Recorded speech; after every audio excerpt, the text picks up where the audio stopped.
Okay, viewers, two quick videos as promised, both on a work of art which sort of in a rear view mirror at this point. Bethesda's Fallout 4, not a great work of art, but important because it is a work of art that did something important and opened up certain possibilities for the open world role-playing genre. And I'm actually very interested to see what CD Projekt does with Cyberpunk 2077. I suspect that they took some of the things that Fallout 4 did right and ran with the ball. Now, just as a brief reminder, those of you who follow video game culture may know this, Bethesda has been in a ton of trouble recently for their absolutely disastrous treatment of Fallout 76, and they've made some terrible decisions as a company recently, and the fan media has been all over their case, rightfully so, and they need to step up their game because there are a lot of up-and-coming, promising studios that are producing Fallout-style open world video games, post-apocalyptic franchises, and they're doing a better job than Bethesda is. So Bethesda really needs to go back to the wellspring of what made them a success, stop making the mistakes they're making, and listen carefully to fans. It can be sometimes painful, but it'll be best for them in the long run. But of course, that's another conversation. Now, Fallout 4, graded in 2015, and a landmark work for a bunch of ways. For this video, I'm going to talk about the three things that Fallout 4 did right, which are actually very important because they opened up something in the future. So what were the three things that they did right? Number one, Boston. This was the first video game to really nail a place in a new kind of way.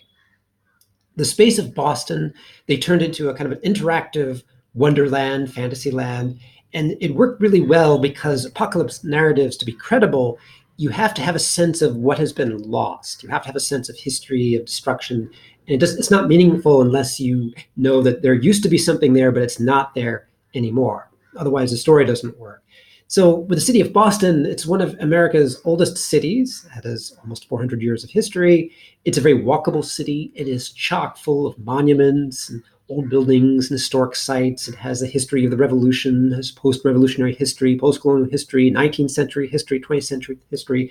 And the video game designers put all those things into the video game. You can walk around and see things that you can actually see in downtown Boston. It's done very well, sometimes tongue-in-cheek, but extremely well. And that makes the setting come alive and credible in ways which no other video game had really tapped into that in a deep way. I think on some levels, 4A's Metro Exodus actually started to get that right and create cities which felt like personalities. And that's actually borrowing from something Fallout 4 did very well with Boston. The second thing Fallout 4 did, which really set the standard and opened a new era, the fantastic soundtrack. This is so important. Sound has always been the stepchild of video game studies, unfairly so, because you can have a great video game with just sound or with minimal visuals and fantastic sound design, whereas a game with broken sound design is often almost unplayable. Fallout 4, much of the credit for the soundtrack goes to Inan Zur, he's the composer who also worked on Fallout 3, but with Fallout 4, he really stepped it up and went to that next level. Fantastic soundtrack. Basically, in the soundtrack, he did musically what the design team at Bethesda did in terms of Boston City. Take history and make it come alive as an interactive experience. And the musical history here is the mass cultural and modernist music of the 1910s, 20s, 30s, 40s, sort of the classic era just prior to the Cold War era. And so that means that the soundtrack samples Charles Ives. It borrows and cites Louis Armstrong, Jelly Roll Morton, as well as many of the genres of that time, big band, swing, jazz, and so on, and connects all these things in a really, really marvelous and thrilling way. And this soundtrack has an amazing effect on the material. You'll be in just some ordinary space, which is not that interesting, a field of rubble. We've all seen piles of rubble in video games before. It's not interesting. And then the soundtrack will kick in.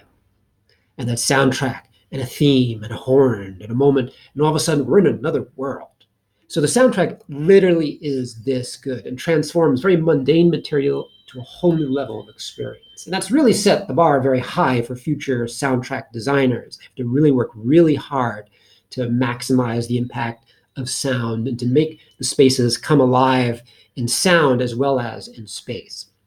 The third thing Fallout 4 did really, really well, its companions, and particularly the stories of the companions. are done very, very well. In fact, they're so good, they're actually better than the main story. Our next video will be about the 3 things that Fallout got wrong, and that'll be one of them. But what Fallout 4 did get right was the companions are credible. They're well-rounded individuals. They're human, they're flawed, they're interesting. You want to get to know them better. You want to help them out. You want to interact with them.